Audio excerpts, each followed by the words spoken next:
it has to be affordable. What's the third one? Third one is your down payment and closing cost and who's paying it. And that's where we coach you up, especially right now, how sellers are more prone to give seller credits with the right price. And the down payment, there's three entities who can pay the down payment. The person buying, having it saved, no cash deposits, and then in the last 2 months, get the cash in the bank if you're gonna buy in the future, if your mattress money, we call it. And number two is a family member gifting you that money. Them having the money in the bank, they have to prove they had the money in the bank to gift that person, that family member. And number three is the down payment assistance programs. So, because of all the current banking system crashing right in certain areas, that's something that's big right now going on in the news. What are some of the loan products that you offer for second home buyers or second time home buyers? Well, we can't get specific into programs, but I can tell you this. Like, for example, there's a lot of like if you're a home buyer, well, man, I don't want to buy. I have a house, my first house. I'm ready to turn this house into a rental and buy another house to live in. Why? Because when you're living in a house, it's usually the cheapest way to buy a house.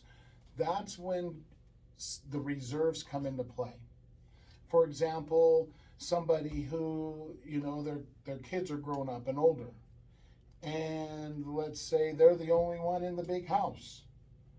Well, they want to step down and buy a smaller house to live in, and turn their house into, let's say, a rental or do whatever. There's a lot of possibilities where with the way homes are, but they want to turn that into an investment property. That's perfectly fine. That makes sense. Or second homes, you have to be a certain distance.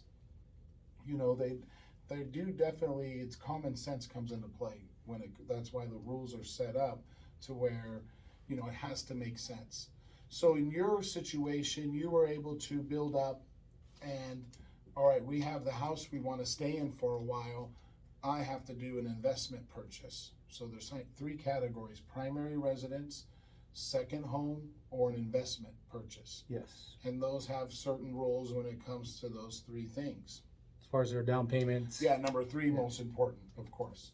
Yeah. So, that's where, and that's what we were talking about with making the first step. This is for homeowners now too, is what I wanted to speak to. So you own a home right now. The first step is, how do I don't want to go bankrupt.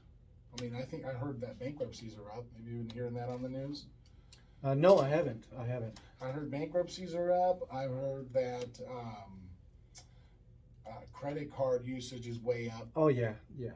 Credit card debt is way up. And I know car loans, I heard, are pretty ruthless too to get a vehicle. Here's the thing: if you're the homeowner, when we itemize everything out and what you're putting out in minimum payments, we call it blended interest. You can have the best rate on your current mortgage, but your debt is not structured right to make that net blood, sweat, and tears most effective. And that. So let me go on a really quick tangent on that, Robert. Talking about credit cards, higher interest rate loans, right? So in my case, when I refinanced and I got that HELOC, right, it was a variable interest for the HELOC in my situation. Now, a lot of the credit cards that I got rid of, there were 18%, 23% interest, right? And so I dropped those. By eliminating those payments on those credit cards, I was able to get at that time a 3.6% interest rate rather than paying that 18 to 2.3% interest rate, right? This is my scenario. So I was saving a lot in interest when we restructured everything at that point and paid those loans and credit cards off with that HELOC, you remember? And here's why the savings were even more effective. At that time, the rates were really, really good with mortgages, right? Yes. But even now, why is it cheaper now, even with rates up? Because there's a difference when he was comparing interest, and we always talk about simple interest. When a credit card is called compounding revolving interest. Well, Revolving. what's the difference of simple interest? Well, turn your credit card statement over and try to figure it out, because they try to. I can't tell you how to do it, but they show you the equation. All I know is if you owe $1,000 on a credit card, it's a little more than, like, let's say if we were to compare your HELOC, what is it at, $6-7 for 1,000? Well, not only that, you'd have to go to the hardware store, get an axe, and give them an arm and a leg as well. Exactly. So the revolving compounding interest is a lot different, and you need credit cards. This whole credit score, that when we get to number one out of the three qualifying factors, this whole credit scoring is really mainly revolved around credit cards, revolving credit cards. It was kind of designed for that. So Robert, really quick, man, I just want to get this out there because knowing that the banks are some banks are collapsing right now, and a lot of people are losing money that have their money saved in that certain bank, whatnot. And I was talking to my wife the other day, and I was telling her, man, I'm so happy that we invested our money in real estate because it's a hard, tangible asset, right? No one can take that away unless I stop paying the tax. Of course, the tax guy can come get it. The bank if I default, right? Mm-hmm. But I have reserves, so that's not going to happen, thank God. But can you imagine the people that have millions of dollars in the bank that collapsed, and they're only FDIC insured for $250,000? What then? You know, Yeah. it's so scary out there, guys. So if you have money saved up in the bank right now, you know what? Right now is a great opportunity. Right now is a great time to go invest that money in a tangible asset like a home. So that's when Robert is going to come into play in your lives. Go give him a call, see what you can afford, see how you can qualify to buy that first home and get that money out of the bank. And this is the way my mentality works, guys, because it is so dangerous out there when you hand your money off to a company to take care of your money, right?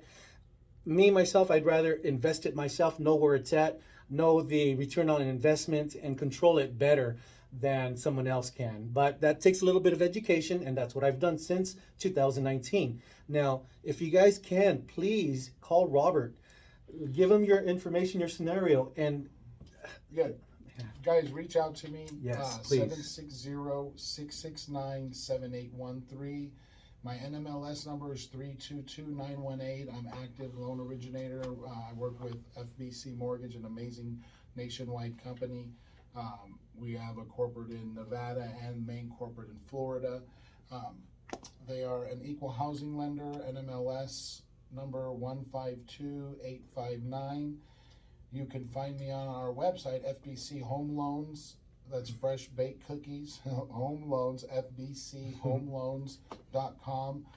And go directly to me /R Bulmer, B as in boy, ULMER. And again, call me directly, 760-669-7813. And you don't need personal information to get pre-qualified.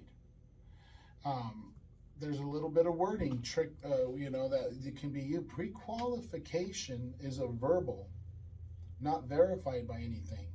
A good loan originator, a good loan consultant, we will break down the three things, coach you up. It's not hard. Once you have the three qualifying factors, now there's rabbit holes that can go into each one. And again, your qualifying factors will be credit, income, down payment, and reserves. Yeah. Credit, everybody knows about credit scores, and you'd be surprised how low your credit score can be for a first-time home buyer.